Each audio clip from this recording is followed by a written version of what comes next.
নমস্কার বন্ধুরা, আমি কুহেলি রাম চ্যানেলের আরেকটি নতুন ভিডিওতে আপনাদের সবাইকে জানাই স্বাগত।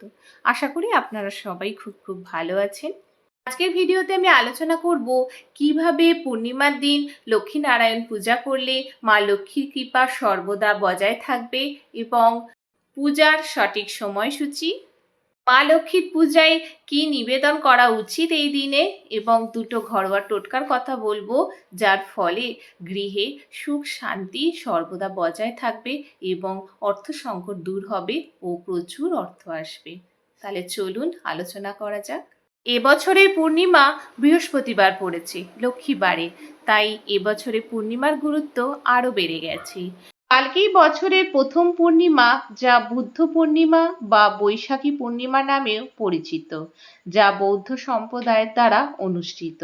বৌদ্ধ সম্প্রদায়ের দ্বারা অনুষ্ঠিত হলেও এটি সনাতন ধর্মাবলম্বীদের কাছেও সমান গুরুত্বপূর্ণ। এটি বৈশাখ মাসের প্রথম পূর্ণিমা। বৈশাখ মাসে যে পূর্ণিমাটি আমরা পেয়েছি সেটি ছিল চৈত্রী পূর্ণিমা। বৈশাখ মাসের পূর্ণিমাটি গিয়ে পড়েছে জ্যৈষ্ঠ মাসে। যেহেতু বৈশাখ মাসকে বাংলা ক্যালেন্ডার অনুযায়ী বছরের প্রথম মাস হিসেবে গণ্য করা হয়, তাই এই বৈশাখী পূর্ণিমাটি বছরের প্রথম পূর্ণিমা। এটি প্রতি বছর পূর্ণ 4 দিনে উদযাপন করা হয়, যা বাংলা ক্যালেন্ডারে প্রথম মাসে হয়ে থাকে। বুদ্ধদেবকে ভগবান শ্রী বিষ্ণুর নবম অবতার বলে মনে করা হয়। এই দিনে সনাতন ধর্মাবলম্বীরা বাড়িতে মা লক্ষ্মী ও নারায়ণের বিশেষ পূজা অর্চনা করে থাকেন এবং দান ধ্যানও করে থাকেন। এই পূর্ণ চাঁদের দিনে সারা দেশব্যাপী বৌদ্ধরা বিভিন্নভাবে শরণার্থ উৎসব করে থাকেন। মন্দিরের শীর্ষে বৌদ্ধ ধর্মের ও জাতীয় পতাকা উত্তোলন করেন, ত্রিপিটকের বক্তব্য পাঠ করেন। অনেক বৌদ্ধরা শুভেচ্ছা ও সংহতি বিনিময় করার জন্য তাদের পরিবার, আত্মীয় স্বজন ও বন্ধুদের সাথে এই দিনটি কাটিয়ে থাকেন। সকালে ভক্তরা প্রায় মন্দিরে যান এবং সেখানে তারা বুদ্ধের মূর্তিতে পূজা, মোমবাতি, ধূপ, ফুল এবং প্রার্থনা করে থাকেন এবং তারা দান ধ্যানের মাধ্যমেও এই দিনটি উদযাপন করেন। এই জন্য অনেক জায়গায় এই দিনটিকে বুদ্ধ জয়ন্তীও বলা হয়ে থাকে। এই তিথিতে বুদ্ধদেব জ্ঞানের প্রাপ্তি করেছিলেন। চলতি বছরের বুদ্ধ পূর্ণিমায় একাধিক শুভযোগ পড়তে চলেছে। এই শুভ তিথি ও সময়কাল এবার দেখে নেওয়া যাক। বৈশাখ পূর্ণিমার তিথি কবে থেকে পড়ছে তা নিয়ে অনেকের মনেই অনেক কৌতূহল রয়েছে। এই বৈশাখ পূর্ণিমায় স্নান, দান, পূজা বিশেষ বিধি মেনে করলে মনের ইচ্ছা পূরণ হয় বলে মনে করা যায়। বলা হয় বৈশাখ পূর্ণিমার শুভ সময়ে স্নান, দান, পূজা পাঠ করলে তা দ্বিগুণ লাভ হয়। বুদ্ধ পূর্ণিমা 23শে মে, বৃহস্পতিবার।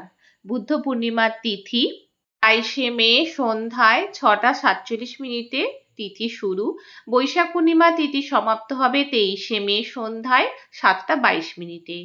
এই দিন পূজার সময় শুরু হবে সকাল 10টা 35 মিনিটে এবং তিথি শেষ হবে দুপুর 12টা 18 মিনিটে।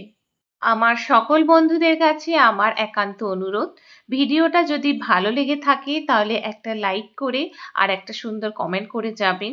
আর যদি বেশি ভালো লেগে থাকে তাহলে বন্ধু বান্ধব আত্মীয় স্বজনের মধ্যে ভিডিওটি শেয়ার করবেন। নতুন বন্ধুরা আমার চ্যানেলটা সাবস্ক্রাইব করে পাশে নোটি অল করে দেবেন, তাহলে আমি যখনই কোনো নতুন ভিডিও দেব আপনাদের কাছে নোটিফিকেশন পৌঁছে যাবে। বুদ্ধ পূর্ণিমার দিন সকালে সূর্যোদয়ের আগে ঘুম থেকে উঠে স্নান সেরে নেবেন। এই দিনে পবিত্র নদীতে স্নান করতে পারলে খুবই ভালো।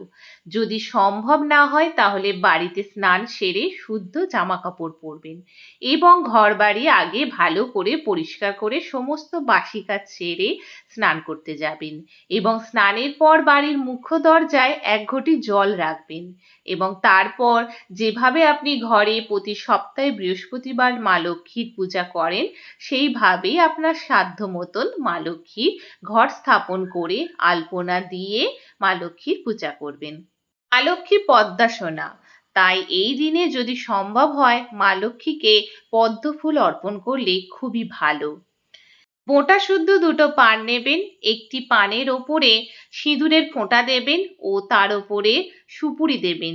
সুপুরিতেও সিঁদুরের ফোঁটা দেবেন আর মাঝে আতপ চাল দেবেন। আরেকটি পান পাতায় চন্দনের ফোঁটা দেবেন। দিয়ে পানের ওপরে কড়ি, গোমতী চক্র এবং হলুদের কাঠ ও সুপারি ও আতপ চাল দেবেন। এইভাবে দুটি পান পাতা মা লক্ষ্মীর কাছে নিবেদন করবেন। মা লক্ষ্মীকে লাল বস্ত্র বা ওড়না পরিয়ে কপালে সিঁদুরের ফোঁটা দেবেন এবং একটি ফুলের মালা গলায় পরিয়ে দেবেন।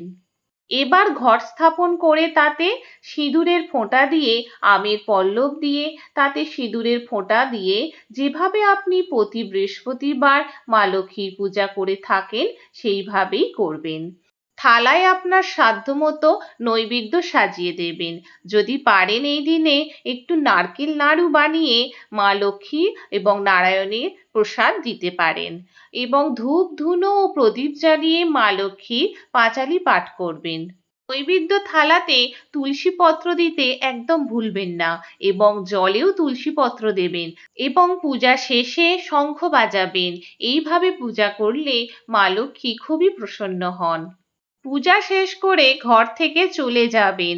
তার কিছুক্ষণ পরে এসে যে পান পাতায় আপনি হলুদ কাঠ, সুপারি, আতপ চাল এগুলি দিয়েছিলেন সেই পান পাতাটা তুলে নিয়ে বাকি জিনিসগুলি মানে হলুদ কাঠ, সুপারি ও আতপ চাল এগুলি একটি লাল কাপড়ে মুড়ে তুলসী তলায় পুঁতে দেবেন।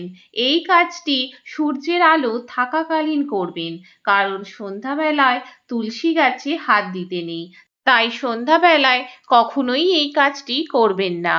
এবার সন্ধ্যাবেলায় মা লক্ষ্মীকে সন্ধ্যা আরতি করার পর যে পান পাতায় আতপ চাল, সুপারি এবং 1 টাকার কয়েন রেখেছিলেন সেই পান পাতাটা সরিয়ে নিয়ে বাঁ হাতের সাহায্যে আতপ চাল, 1 টাকার কয়েন এবং সুপারি নিয়ে নেবেন।